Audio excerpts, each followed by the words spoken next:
Let's see how we can get the values from specific cells. So the first thing we want to do is to get all the values from, let's say, column A.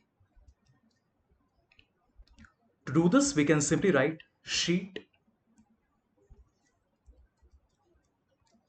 A, and then when you run this, you will notice it gives you a list of all the different records within that particular column. So this will be 1 all the way up till 100. If you remember, we have 100 rows in our data set.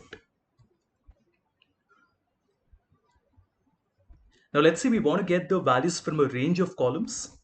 So if we want from a range of columns, we can write sheet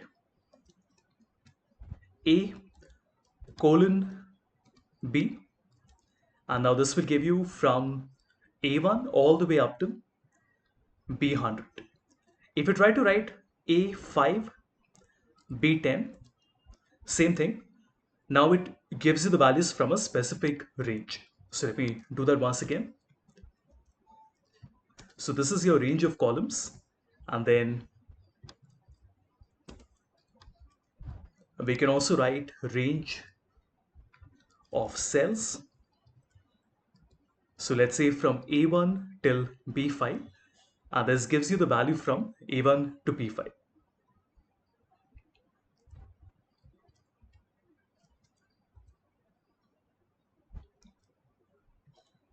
You can also get the value from a particular row by giving the row number. So this would be sheet 5, and this will give you from A5 till O5. So there are 15 columns that we have, and we get the value from the column A all the way up till the column O. Similarly, if you want to get values from a range of rows,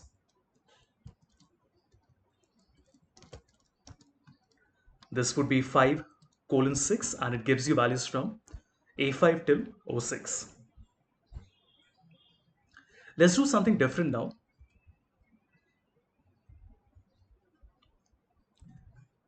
Now we want to run a loop this time. Where we want to define the minimum and the maximum row and the column.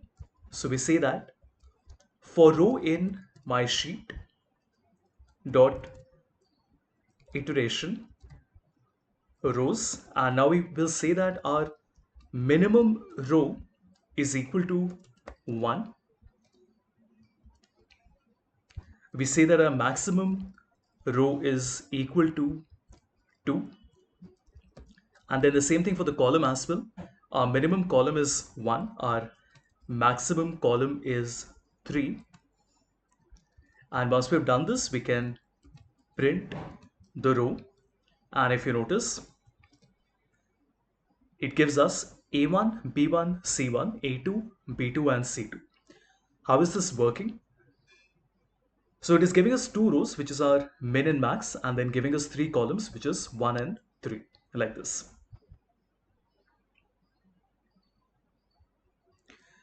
Now, so far you would have noticed that while it is giving us the particular cell reference, it doesn't really show us the values. If you want to see the values, you have to make a small change. So before printing it, we will also have to say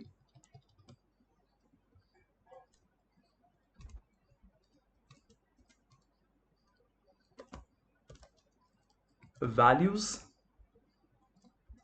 only is equal to true. And once you've done this time you notice that rather than giving us simply the cell reference of the 6 cells, it is telling us that these are the values. So marketplace, customer ID, review ID are the 3 headings, and these 3 are the values written below that. So essentially we're looking at A1, B1, C1, and then A2, B2, and C2.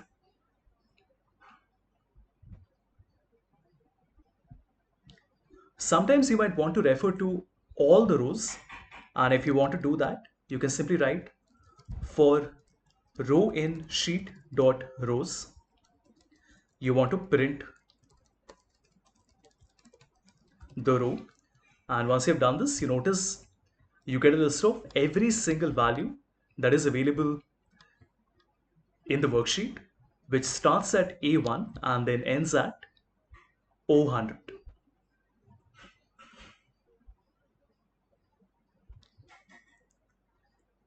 Now imagine you only wanted to see the headings. Headings obviously would be the first row in your worksheet.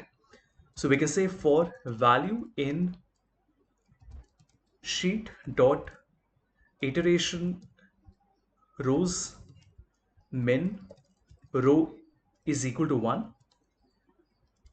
Our max row is also equal to 1, right? Because we want the values from only one row. And once we've done this, we can then say values underscore only is equal to true.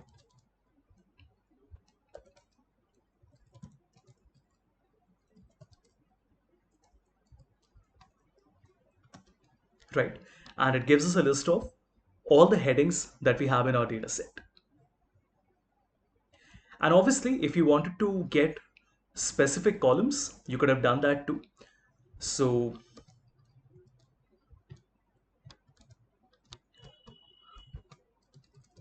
let's say we want to look at specific columns here. So we can write, let's say a minimum row is 2 and our minimum column is 2.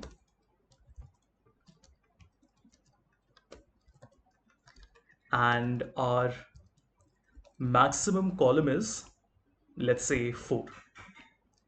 So what happens now is it gives us one moment. Okay. It gives us the values from the second row. So it excludes the first row and it gives us the values from only the second, third, and the fourth column. Now you might want to do this because if you had selected the minimum row as 1, then the heading would also have come.